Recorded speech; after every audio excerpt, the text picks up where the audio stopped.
Today's cover story is going to be about the Declaration of Independence. If you didn't know, the Declaration of Independence was created on July 4th, 1776 by Thomas Jefferson.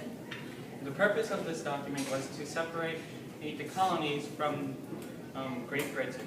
But why? Let's go to our man in the field, Carlos Smith, to get the answer. There are many reasons why the American colonies wanted independence from Great Britain. Many of the grievances are listed in the Declaration of Independence about the repeated abuse the colonies faced. The unfair taxes on sugar, tea, stamps, and common items like paper.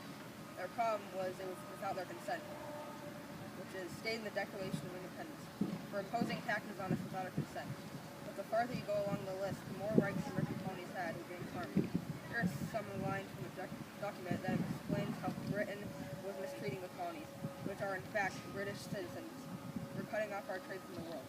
These kept among us in times of peace, standing armies without the consent of our legislatures. However, there were still bigger issues the colonies had to deal with. For example, having soldiers in your house and get nothing in return. Then came intolerable acts from Massachusetts, who had their legislature banned and no town meeting. Boston Harbor was closed and General Gage was put in charge. This all sounds bad yet.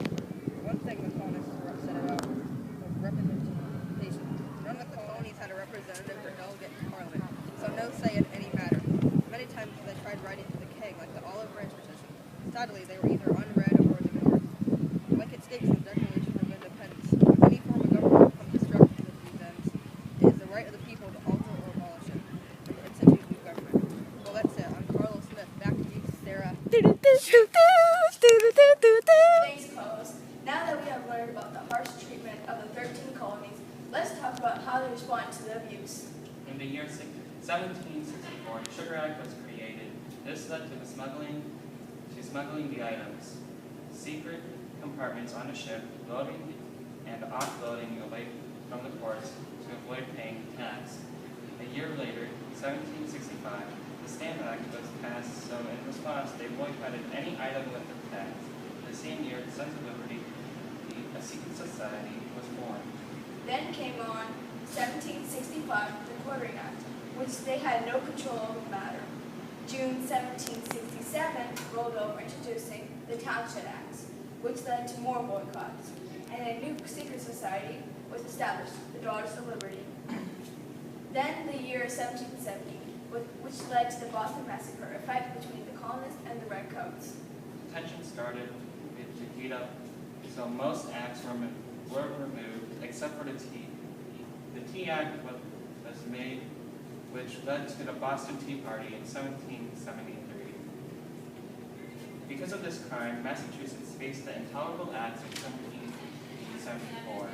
The American colonies had nothing of Britain, so the First Continental Congress was formed in 1770. On April 1775, the shot heard around the world happened from Howard Weir's Night Ride.